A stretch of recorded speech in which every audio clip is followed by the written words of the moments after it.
PM Modi ने वाराणसी में किया रोड शो, लोगों में दिखा उत्साह, काफिले पर लोगों ने की फूलों की बारिश।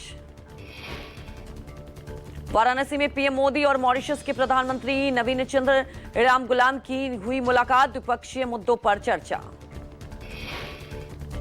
अपने संसदीय क्षेत्र वाराणसी पहुंचे पीएम मोदी, मुख्यमंत्री योगी सहित उत्तर प्रदेश के तमाम कैबिनेट मंत्री ने किया पीएम का स्वागत। पीएम मोदी उत्तरकाशी चमोली के आपदाग्रस्त इलाके का करेंगे हवाई सर्वेक्षण, अधिकारियों से बात कर हालात का लेंगे जायजा।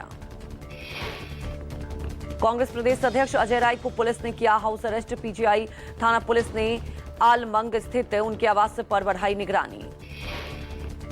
अजय राय ने एक्स पर हाउस अरेस्ट किए जाने की दी जानकारी, कहा पुलिस भेजकर हमें रोकना, कार्यकर्ताओं की आवाज दबाना लड़ाई को रोक नहीं पाएगा। अजय राय ने कहा कि कांग्रेस का हर बपरशेर कार्यकर्ता गली गली गांव गांव से विरोध करेगा और आवाज देगा कि मोदी वोट चोरी बंद करो। वाराणसी में कांग्रेस कार्यकर्ताओं का विरोध प्रदर्शन, तेलियाबाग स्थित पटेल धर्मशाला में कांग्रेस कार्यकर्ताओं को हिरासत में लिया गया। पीएम मोदी के वाराणसी दौरे को लेकर प्रयागराज में भी कई कांग्रेसी नेता हाउस अरेस्ट, कांग्रेस प्रदेश अध्यक्ष अजय राय के आह्वान पर विरोध प्रदर्शन कर सकते हैं कांग्रेस नेता। नेपाल की पूर्व चीफ जस्टिस रह चुकी सुशीला कार्की होंगी अंतरिम प्रधानमंत्री, आंदोलन से जुड़े 5000 जनजी युवाओं की वर्चुअल मीटिंग में बनी सहमति। काठमांडू के मेयर बालेन शाह ने भी सुशीला कार्की के नाम का किया समर्थन, अंतरिम सरकार का मुख्य काम देश में शांति बहाल करना और जल्द नए चुनाव कराना होगा। सुशीला कार्की बीएचयू की रही हैं छात्र, काशी हिंदू विश्वविद्यालय से राजनीति शास्त्र में किया है ग्रेजुएशन। भारत से नेपाल के लिए नियमित उड़ान सेवाएं आज से बहाल, काठमांडू में फंसे यात्रियों के लिए विशेष राहत उड़ान चलाने की घोषणा।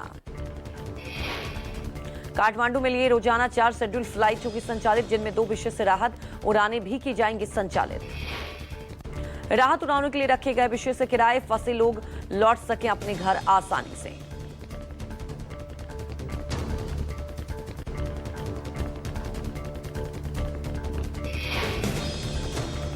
काठमांडू में अमेरिकी एम्बेसी को सुरक्षा को लेकर उठाया गया कदम, छत पर तैनात किए गए स्नाइपर्स।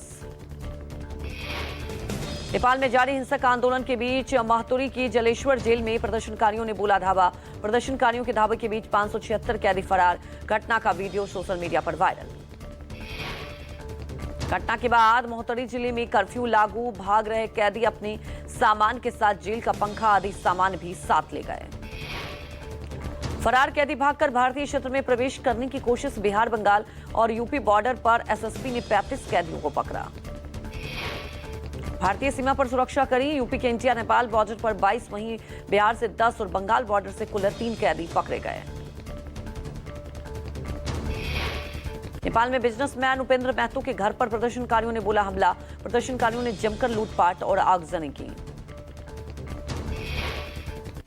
पटना के खाजे कला थाना में घुसकर लोगों ने किया हंगामा, पुलिस आरोप, पुलिस पर जबरदस्ती घर में घुसकर मारपीट का आरोप। कुछ पुलिस वालों के खिलाफ दर्ज किया गया मामला, पुलिस ने दिया आश्वासन, जांच में दोषी पाए जाने वाले आरोपियों पर की जाएगी कार्रवाई।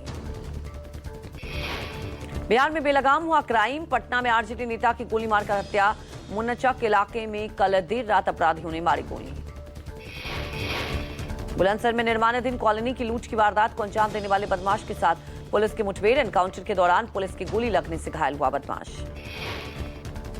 पकड़े गए बदमाश के पास से तमंचा, कारतूस, खोखा और मोटरसाइकिल बरामद, गिरफ्तार बदमाश पर 10,000 रुपए का इनाम था। लखीमपुर खीरी में तेंदुए ने एक शख्स पर किया हमला, घायल शख्स का अस्पताल में इलाज जारी। मादा तेंदुआ शावकों के साथ वन विभाग ने पिंजरे में किया कैद, खेत में 2 शावकों के साथ मादा तेंदुआ देखा गया। दिल्ली के जहांगीरपुरी में शाह आलम बांध पर रोहिणी स्पेशल सेल की मुठभेड़, एनकाउंटर में रोहित गोदारा गैंग के बदमाश अंकित पकड़ा गया। एनकाउंटर के दौरान अंकित के पैर में लगी गोली, पकड़ा गया गैंगस्टर रोहित गोदारा का शूटर। दिल्ली पुलिस ने साइबर अपराध मामले में एक शख्स को राजस्थान से किया गिरफ्तार, पुलिस ने आरोपी के पास से कार, मोबाइल फोन और 70,000 रुपए बरामद किए। अपोलो हॉस्पिटल के वरिष्ठ कार्डियोलॉजिस्ट के साथ की ठगी, डॉक्टर से 6,69,000 रुपए की ठगी की गई। दिल्ली पुलिस की क्राइम ब्रांच को मिली बड़ी कामयाबी। वलसाड़ा डेली इलाके में हुई हत्या के वांछित आरोपी को पुलिस ने फरीदाबाद से गिरफ्तार किया। 15 अक्टूबर 2024 को वलसाड़ा डेली इलाके में गोलीबारी की घटना हुई थी। फायरिंग में 19 साल का नौशाद और 29 साल का आसिफ घायल हो गए थे। दिल्ली हवाई अड्डे पर एयर इंडिया के सिंगापुर जाने वाले विमान ने उतारे गए यात्री। सिंगापुर जा रही फ्लाइट में 200 से ज्यादा यात्रियों को करना पड़ा मुश्किलों का सामना। एयर कंडीशन खराब होने के बावजूद लगभग 2 घंटे तक विमान में बैठे रहे यात्री। एयरलाइन ने यात्रियों को उतारने के फैसले का नहीं बताया कोई कारण।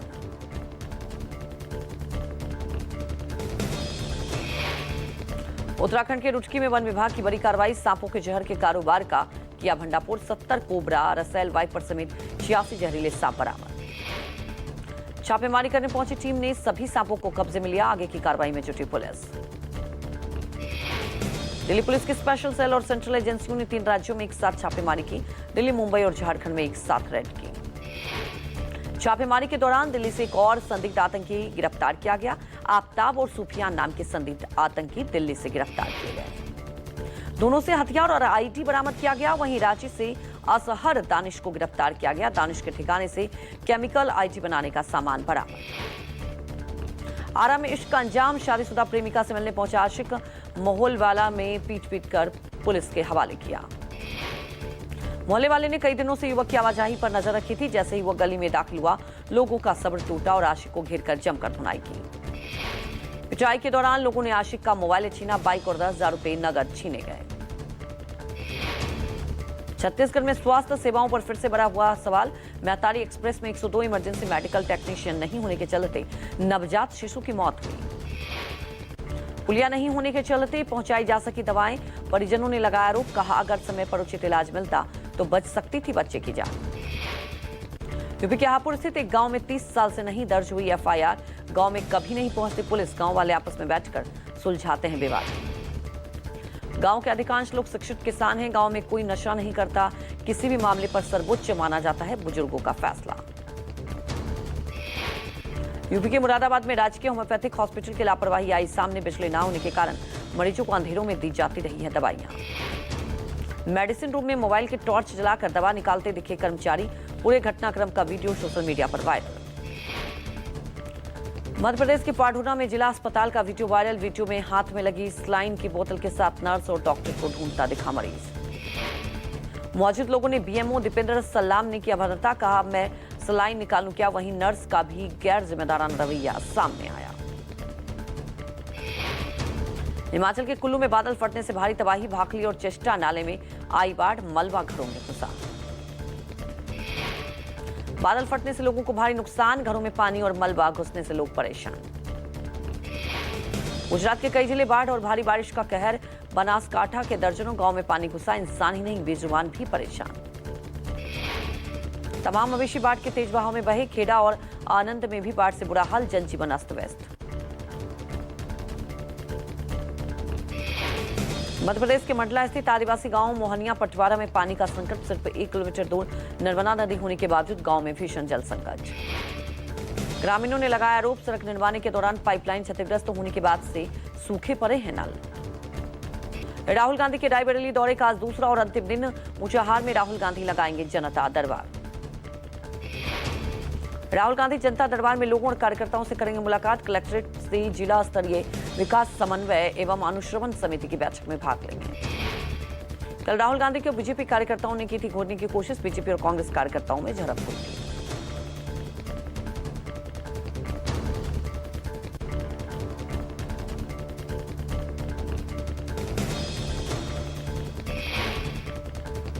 राज ठाकरे ने अपने पार्टी के वरिष्ठ पदाधिकारियों की बुलाई बैठक। आगामी बीएमसी चुनाव की तैयारियों पर होगी चर्चा। कल राज ठाकरे की उद्धव ठाकरे के साथ हुई थी मुलाकात। बैठक में राज ठाकरे की मां कुंदा ठाकरे भी मौजूद। बीएमसी चुनाव के मद्देनजर ये मुलाकात काफी है।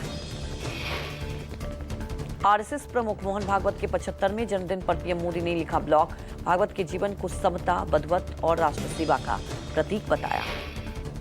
पीएम ने लिखा कि संघ की 100 सालों की यात्रा में भागवत का कार्यकाल बेहद अहम, बदलाव, समर्पण और दूरदर्शी नेतृत्व का कालखंड रहा है। भागवत का कार्यकाल। बिहार के बख्तियारपुर में युवाओं ने मुख्यमंत्री नीतीश कुमार को रोका। लाइब्रेरियन वैकेंसी पर किया सवाल।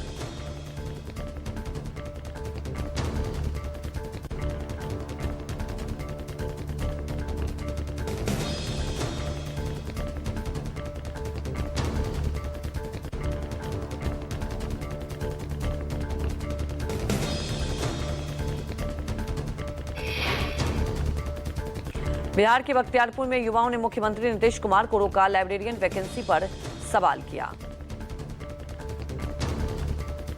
जीतन राम मांझी ने उपराष्ट्रपति चुनाव में एनडीए उम्मीदवार को जीत का बताया ऐतिहासिक। मांझी ने कहा कि विपक्ष के अंदर फूट साफ दिख रही है। मांझी ने कहा कि कांग्रेस को वोट चोरी का राग अलापने के बजाय आत्मचिंतन करना चाहिए। उन्होंने माई बहन योजना और विपक्षी दलों के बयानों पर भी प्रतिक्रिया दी। शिवसेना यूपीटी के नेता संजय राउत ने किया पोस्ट, कहा ऑपरेशन सिंदूर अभी खत्म नहीं हुआ, फिर भी अब धाबी में भारत पाक क्रिकेट मैच खेला जा रहा है। संजय राउत ने कहा कि बीजेपी मंत्रियों के बच्चे इसे देखने जरूर जाएंगे, यह सीधा देशद्रोह है। इसके खिलाफ शिवसेना महिला अघाड़ी रविवार को सिंदूर रक्षा आंदोलन करेगी। देश में निजी क्षेत्र की सबसे बड़ी ताप विद्युत उत्पादक कंपनी अडानी पावर लिमिटेड को MP power management company limited से मिला letter of award. Madhya Pradesh के अनूपपुर जिले में विकसित किए जाने वाले नए 800 मेगावाट अल्ट्रा सुपर क्रिटिकल ताप विद्युत संयंत्र से बिजली की आपूर्ति के लिए मिला letter of award. Adani power limited अत्यधिक प्रतिस्पर्धी बोली प्रक्रिया में सबसे कम बोली लगाने वालों में से एक रही, जिसकी अंतिम दर ₹5.83 प्रति किलोवाट घंटा रही। अनुबंध के तहत कंपनी राज्य में डिजाइन, निर्माण, वित्त, स्वामित्व और संचालन मॉडल के तहत स्थापित की जाने वाली 800 मेगावाट की एक नई ultra super critical thermal power इकाई से बिजली की आपूर्ति करेगी। यह इकाई नियत तिथि से 54 महीनों के भीतर चालू हो जाएगी। कुवैत से भारत लाया गया बैंक से धोखाधड़ी का आरोपी मुनव्वर खान सीबीआई और इंटरपोल की संयुक्त कार्रवाई में मिली कामयाबी। इंटरपोल की मदद से वांछित आरोपी मुनव्वर खान की हुई भारत वापसी। सीबीआई ने इंटरपोल के जरिए 7 फरवरी 2022 को मुनव्वर खान के खिलाफ रेड नोटिस जारी कराया था। से पहचान कर 5 आरोपियों को गिरफ्तार किया। बोलेरो और स्विफ्ट गाड़ी को किया जब्त, पुलिस मामले की जांच कर रही है। गोविंद सिंह डोटसारा ने एक्स पर वीडियो शेयर कर सरकार पर निशाना साधा। चार्ली किर्क के निधन पर राष्ट्रपति ट्रंप ने जताया दुख। ट्रंप ने पोस्ट में लिखा, महान चार्ली किर्क का निधन हो गया। अमेरिका में युवाओं के दिल को चार्ली से बेहतर कोई नहीं समझ सकता था। ट्रंप ने लिखा, सभी के साथ ही मैं भी उन्हें प्यार और सम्मान देता था और अब वो हमारे बीच नहीं है। मेलानिया और मेरी संवेदनाएं उनके परिवार के साथ हैं। चार्ली किर्क को श्रद्धांजलि देने के लिए व्हाइट हाउस ने सभी झंडे आधे झुका दिए। अमेरिका के सभी झंडे रविवार तक आधे झुके रहेंगे।